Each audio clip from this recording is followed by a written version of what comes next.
الحمد لله نحمده ونستعينه ونستغفره ونعوذ بالله من شرور أنفسنا.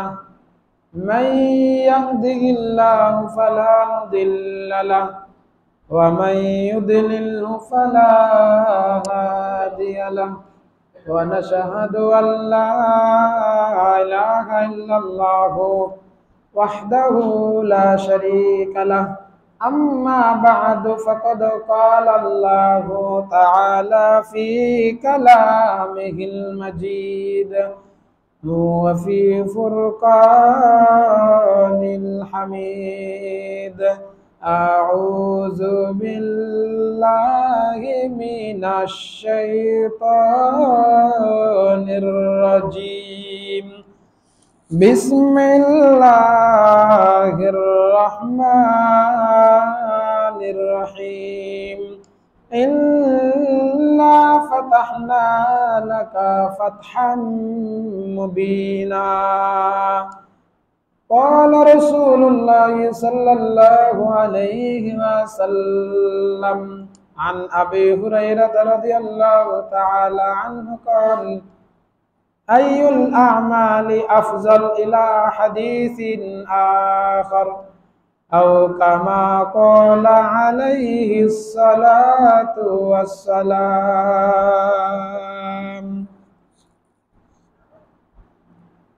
أما بعد فقد قال الله: এই অলি আল্লাহর বাংলাদেশ, এই শহীদ গাজীর বাংলাদেশ, রহম করুন আল্লাহ, দয়া করুন আল্লাহ, রহম করুন আল্লাহ, দয়া করুন আল্লাহ।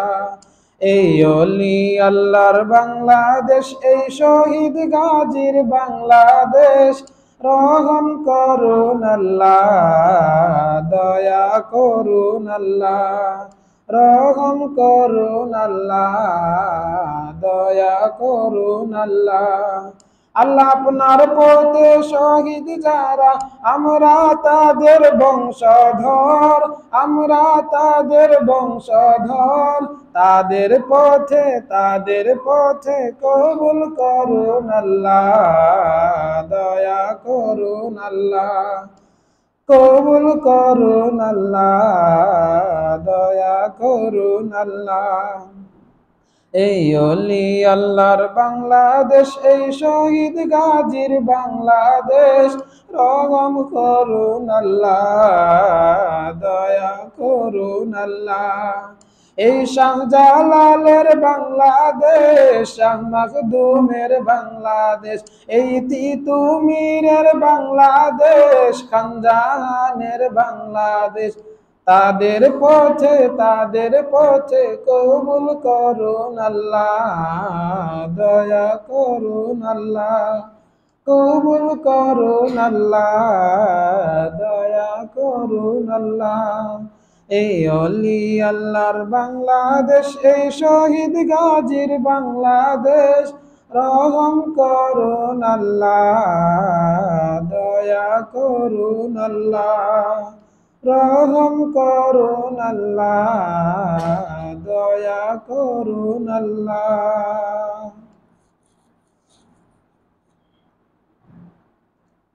আলহামদুলিল্লাহ, আমরা সর্বপ্রথম শুকরিয়া আদায় করছি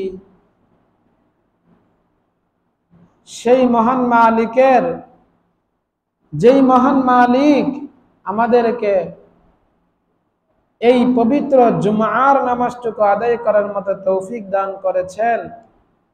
এই জন্য আমরা সকলেই অন্তরের অন্তরস্থল থেকে একবার শুকরিয়া তান বলি আলহামদুলিল্লাহ। আল্লাহ সুবহানাহু ওয়া তাআলা তিনি আমাদেরকে অনেক দয়া করেছেন, অনেক মায়া করেছেন। এই জন্যই আমরা মসজিদে আসতে পারছি। আমাদের মতো কত মানুষ তারা মসজিদে আসতে পারে নাই। এজন্য আমরা সবসময় আল্লাহ তাআলার শুকরিয়া আদায় করব। আল্লাহ তাআলার শুকরিয়া আদায় করলে আল্লাহ তাআলা নিয়ামত বাড়িয়ে দেয়। আল্লাহ সুবহানাহু ওয়া তাআলা কুরআনে কারীমের 26 নম্বর পারার সূরাতুল ফাতহ, এই সূরাতুল ফাতহ এর প্রথমেই আল্লাহ তাআলা বলতেছেন, ইন্না ফাতাহনা লাকা ফাতহাম মুবিনা, ইন্না ফাতাহনা লাকা ফাতহাম মুবিনা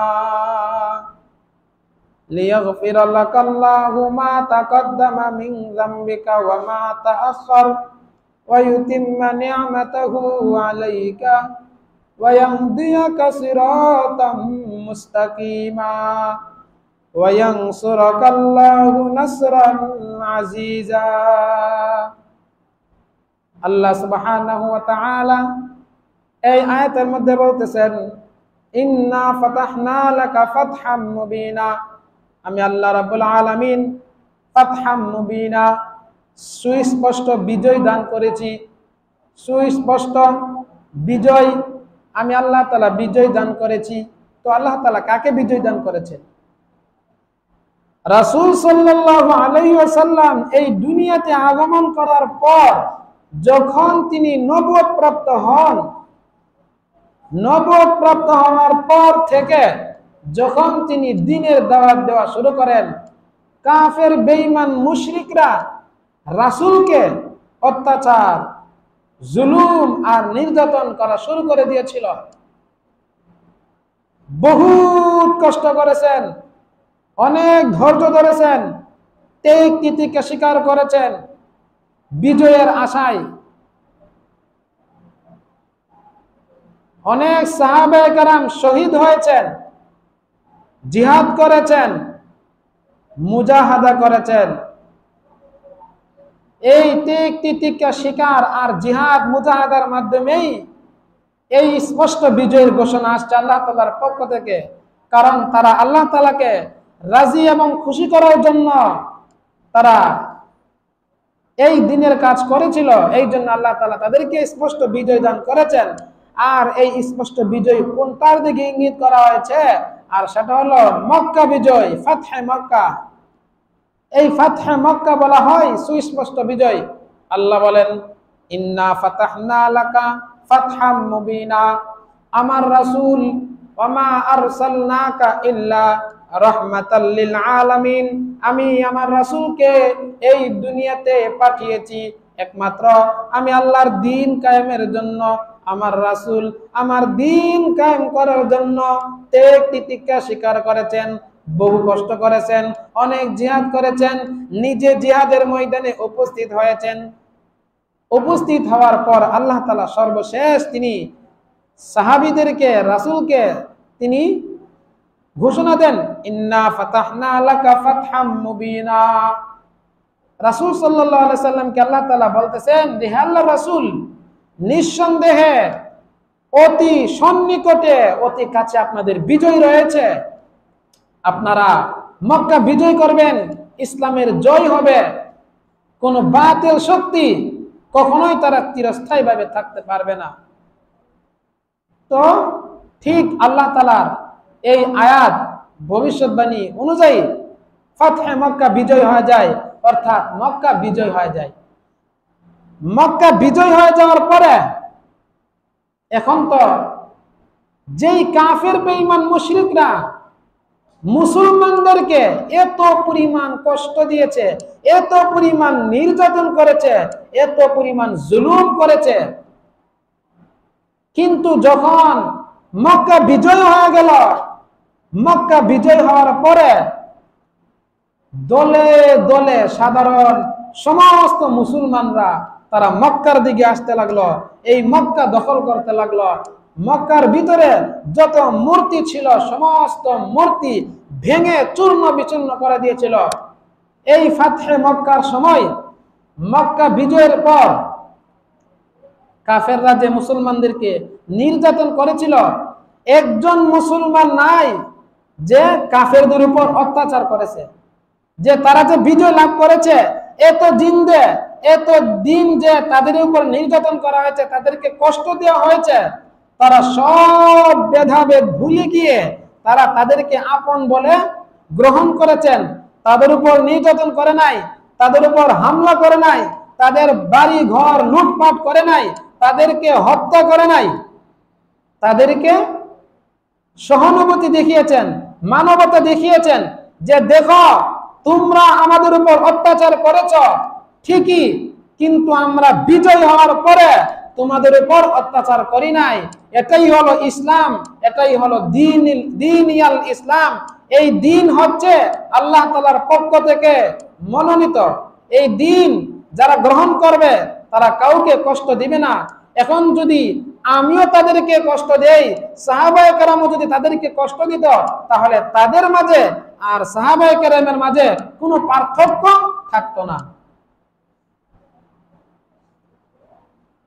ইন্না ফাতাহনা লাকা ফাতহাম মুবিনা, এই যে ফাতহে মুবিন, স্পষ্ট বিজয় হওয়ার পরে কোন সাহাবায়ে কেরাম কাফেরদেরকে নির্যাতন করে নাই।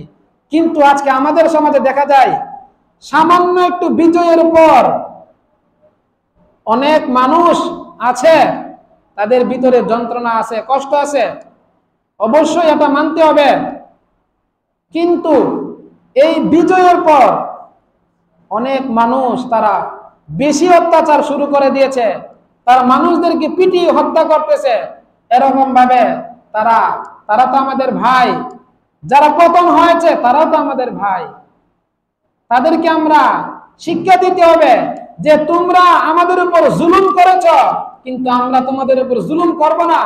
আমরা তোমাদেরকে মানবতা দেখিয়ে দেব, রসুলের আদর্শ কেমন ছিল আমরা তোমাদেরকে দেখিয়ে দেব। আমাদের তো সেই রসুলের আদর্শ নাই, বরঞ্চ আমরা তাদের বাড়িতে হামলা, তাদেরকে মারপিট, আমরা লুটপাট যাহা কিছু আছে, এমনকি মন্দিরে পর্যন্ত আক্রমণ করা হচ্ছে না। এগুলো কিন্তু মুসলমানের কাজ নয়। এখন আপনি যদি তাদের উপর নির্যাতন করেন, তাহলে মনে রাখবেন আপনার মাঝে আর তাদের মাঝে কোনো ভেদাভেদ নাই। আপনি যদি তাদের প্রতি দয়া দেখান, তাদেরকে ক্ষমা করে দেন, তাহলে মনে রাখবেন তাদের মাঝে এবং আপনার মাঝে পার্থক্য আছে। পার্থক্যটা কি? তোমরা জালেম ছিলে, তোমরা ছিলে শয়তানের উত্তরসূরি, কিন্তু আমরা তোমাদের মতো জালেম হব না।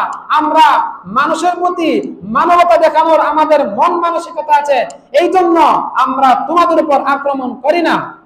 এই জন্য আমাদেরকে রাসূল এবং সাহাবায়ে কেরামের কাছ থেকে আদর্শ শিখতে হবে। আমরা জুলুম আর অত্যাচার করব না, লুটপাট করব না। তারাও তো আমাদের ভাই, তারা বুঝে নাই, তারা আমাদেরকে নির্যাতন করেছে, আমরা তাদেরকে ক্ষমা করে দেব। স্পষ্ট কোরআনের আয়াত রয়েছে, ইন্না ফাতাহনা লাকা ফাতহাম মুবিনা লিয়াগফির লাকাল্লাহু মা তাকাদ্দামা মিন যামবিকা ওয়া মা তাআখার ওয়া ইউতিম্মা নি'মাতাহু আলাইকা ওয়া ইয়াহদিয়াকা সিরাতাম মুস্তাকিমা।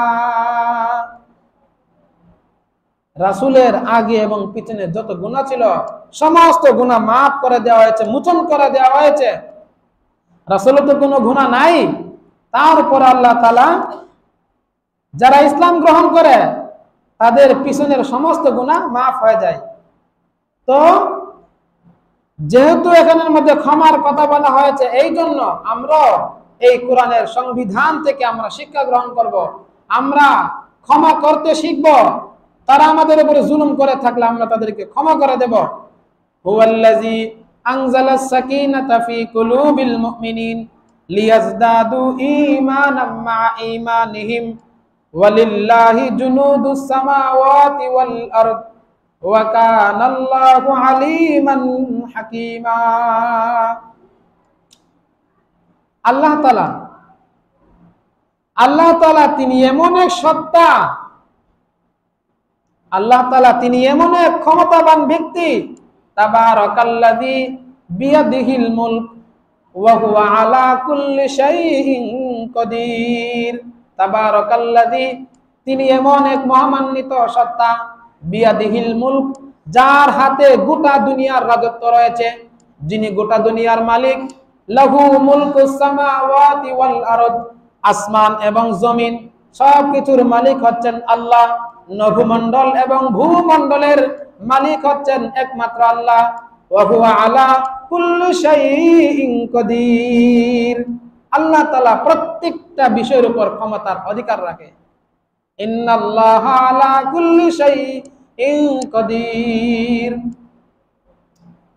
এই যে আল্লাহ তাআলা সব কিছুর ক্ষমতার অধিকারী।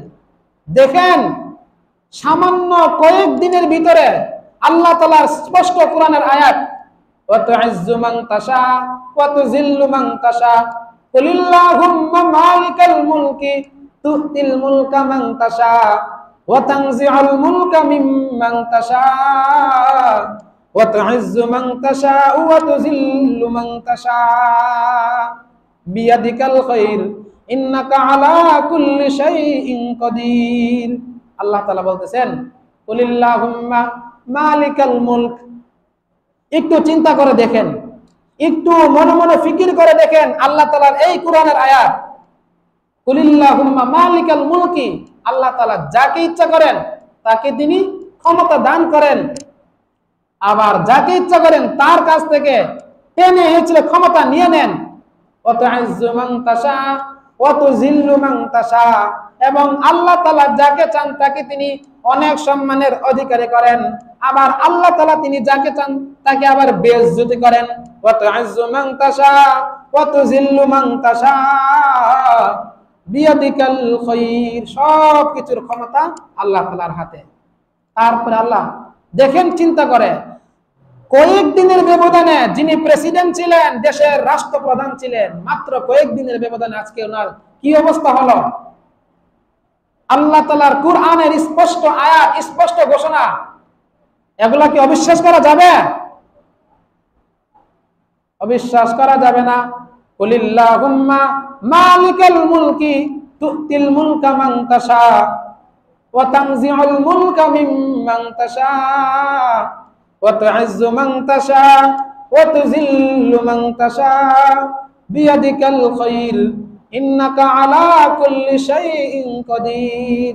এই সমস্ত আয়াতগুলো পড়লে মাঝে মাঝে চোখ দিয়ে পানি বের হয়, মাঝে মাঝে অনেক কষ্ট লাগে যে আজকে আমরা কিসের এত অহংকার করি। ওয়ালা তামশি ফিল আরদি মারহা। তোমরা আল্লাহর জমিনে খেয়ে আল্লাহর নিয়ামত ভোগ করে আল্লাহর সঙ্গে তোমরা নাফরমানি করো না, জমিনে অহংকার করে চলো না। ওয়ালা তামশি ফিল আরদি মারহা। এই জমিনটা অহংকার করার জায়গা নয়। ইন্নাকা লান তাখলিকাল আরদা ওয়া লান তাবলুগাল জিবালা তুলা। এই জমিনের মাটি থেকে আমি আর তুমি সৃষ্টি হয়েছি, আবার এই জমিনেই আমাদেরকে যেতে হবে। মাত্র কয়েক দিনের ব্যবধানে রাষ্ট্রপ্রধান থেকে তিনি ক্ষমতাচ্যুত হয়ে গেছেন। এটাই আল্লাহ তাআলার স্পষ্ট আয়াত। আল্লাহ তাআলা যাকে চান তাকেই তিনি ক্ষমতা দান করেন। যখন বেশি জুলুম আর অত্যাচার, নির্যাতন যখন বেশি হয়ে যায় আল্লাহ ছাড় দেন, কিন্তু ছেড়ে দেয় না। ফেরাউন অনেক জুলুম করেছে, কিন্তু আল্লাহ তাআলা ছাড় দিয়েছেন, ফেরাউনকে ছেড়ে দেয় নাই। তো আজকে আমার যে আলোচ্য বিষয় নিয়ে এখানে বসছি, আলোচ্য বিষয় হচ্ছে, আলোচ্য বিষয় আসার আগে সময় শেষ হয়ে গেছে, তারপরে সংক্ষেপে আমি আলোচ্য বিষয়গুলো বলার চেষ্টা করব। এই ইতিহাসগুলো আমাদের জানার প্রয়োজন আছে। আজকে আমরা ইতিহাস জানি না, আমরা আমাদের ইতিহাস ভুলে গেছি। এই পৃথিবীতে এই 100 বছরের ভিতরে যত জালেম সরকার ছিল, স্বৈরা শাসক ছিল, প্রায় 15 জন স্বৈরা শাসক ছিল। যতগুলার নাম বলা যায় ইনশাআল্লাহ বলার চেষ্টা করব। স্বৈরা শাসক, জালেম শাসক, যারা নাকি সাধারণ মানুষের উপর অনেক জুলুম করেছে, অনেক নির্যাতন করেছে, অত্যাচার করেছে, গুম করেছে, গণহত্যা চালিয়েছে। এর মধ্যে হতে একটা কথা মনে রাখবেন, এই দুনিয়াতে মানুষ চিরস্থায়ীর জন্য আসে নাই। কেউ এই দুনিয়াতে চিরস্থায়ী বসবাস করবে না। সাময়িক সময়ের জন্য আমাদেরকে এই দুনিয়ায় পাঠানো হয়েছে।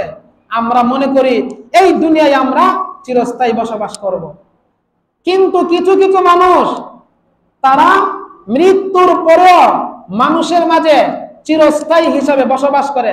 তারা মানুষের মাঝে তাদের কর্মের কারণে তারা যুগ যুগ ধরে অমর হয়ে থাকে।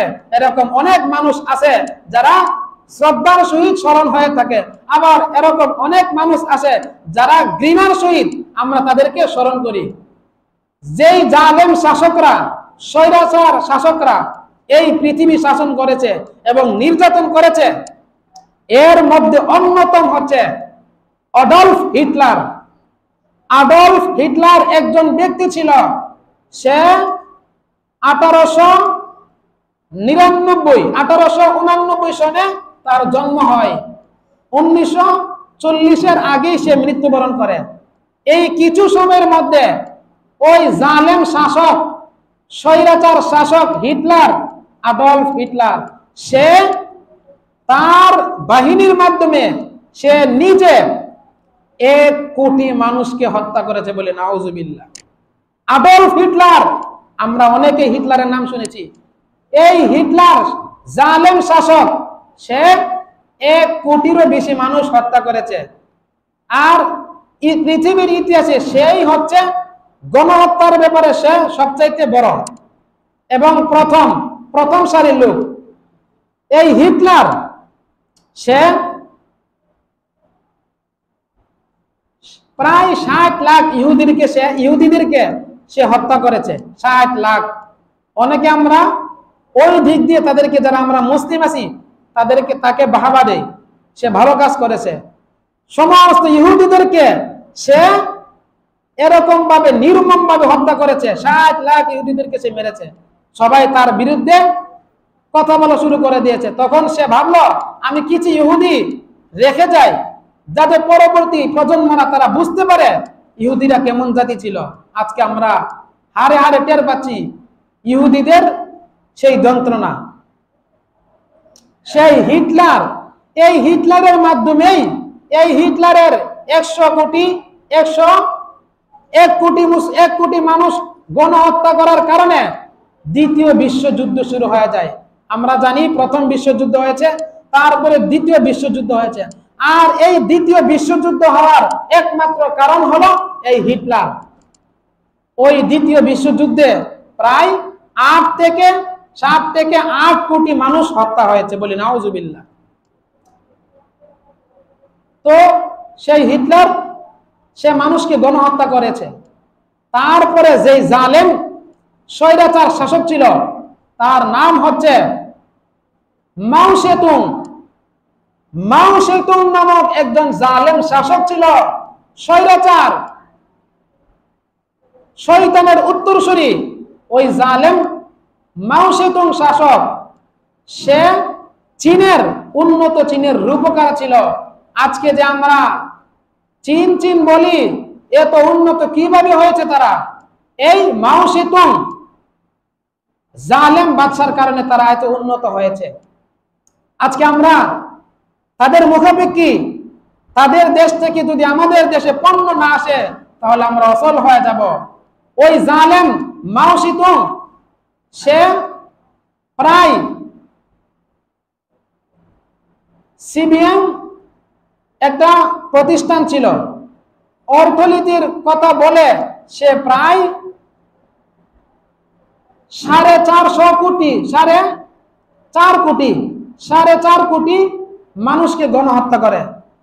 এর 10 বছর পরে আবার এই জালেম সরকার মাও সেতুং সে সাংস্কৃতিক বিপ্লবের কথা বলে প্রায় 3 কোটি মানুষকে হত্যা করে। 3 কোটি মানুষ কি মনে করছেন? 3 কোটি মানুষকে সে হত্যা করেছে। কিন্তু একজন শাসকও বাঁচতে পারে নাই। এই যে হিটলারের কথা বলেছি, যে দ্বিতীয় বিশ্বযুদ্ধ হয়েছে, সে নিজেকে হত্যা করেছে, নিজেকে বন্দুকের গুলির মাধ্যমে সে আত্মহত্যা করেছে। কেন করেছে? কারণ আল্লাহ তাআলা ছাড় দেয় কিন্তু ছেড়ে দেয় না।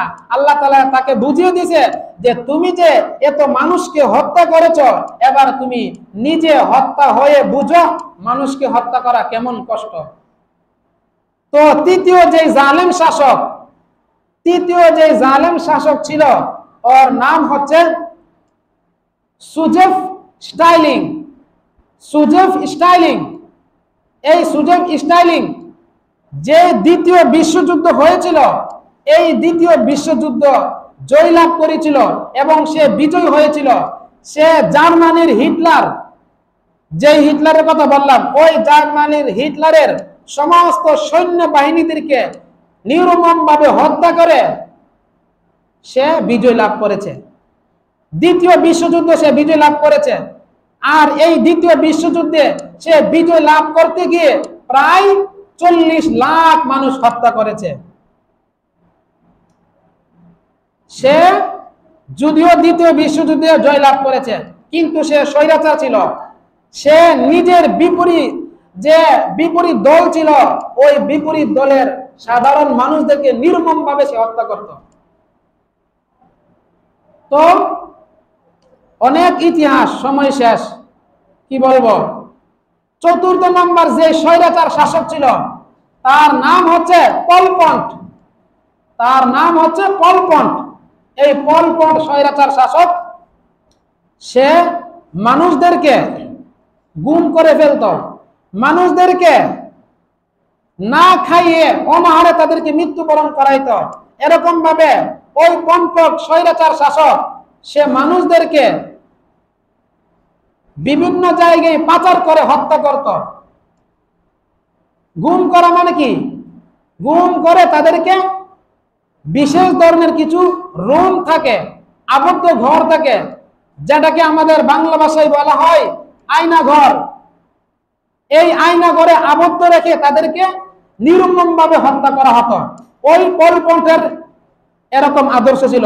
এবং ওই পল পট জালেম স্বৈরাচার বাদশা, সে নিরহ মানুষদেরকে ধর্ষণ করত, মানুষদের, নারীদের ইজ্জত সে কেড়ে নিত। আজকে আমাদের সমাজে যে আয়নার ঘর বলা হয়, বাংলাদেশের শয়তান, কুখ্যাত শয়তান হারুন সে মানুষদেরকে নিয়ে গুম করে ফেলতো, আয়না ঘরে রাখা হতো। আয়না ঘরের অবস্থাটা কেমন? আয়না ঘরের অবস্থাটা হলো কয়েকটা আবদ্ধ রুমের মধ্যখানে একটা রুম থাকে, অদ্ভুত ধরনের কালো, কিছু দেখা যায় না, বাইরের বাতাস ভিতরে আসে না, ভিতরের আওয়াজ বাইরে যায় না। তো এরকম ভাবে রফিকুল ইসলাম মাদানী, হয়তো আপনারা অনেকে নাম শুনছেন, রফিকুল ইসলাম মাদানী, আমরা একসাথে ঢাকা লেখাপড়া করছি। রফিকুল ইসলাম মাদানী, তাকে গুম করা হয়েছে। এবং ওই ডিবি হারুন, সে রফিকুল ইসলাম মাদানীরে একটা আবদ্ধ করে রেখে একটা নারীকে, উলঙ্গ নারীকে তার সামনে নিয়ে আসলো, তারপরে মিডিয়া নিয়ে আসলো তাকে এরকম ভাবে ফাঁসানোর জন্য। আরেকজনকে গুম করা হয়েছে, প্রসিদ্ধ, আমরা অনেকে চিনেন, আবু তোহা মোহাম্মদ আদনান। আবু তোহা আদনানকেও গুম করা হয়েছিল। তো সময় শেষ হয়ে যাচ্ছে। আরো অনেক জালেম শাসক আছে যারা স্বৈরাচার, মানুষদেরকে নির্মম ভাবে হত্যা করত। এর মধ্যে আরেকজনের নাম হচ্ছে ইয়াহিয়া খান। ইয়াহিয়া খান সে পাকিস্তানের সেনা প্রধান ছিল। যখন পাকিস্তান ভারত থেকে 1947 সালে আলাদা হয়ে যায়, বুট্টু সে ছিল প্রধানমন্ত্রী, সে প্রধানমন্ত্রী পদত্যাগ করে সেনাপ্রধান ইয়াহিয়া খানকে দিল। ইয়াহিয়া খান সে বাংলাদেশের নিরীহ মানুষদেরকে এরকম নির্মম ভাবে হত্যা করেছে, প্রায় 30 লাখ মানুষকে হত্যা করেছে, বলি নাউজুবিল্লাহ।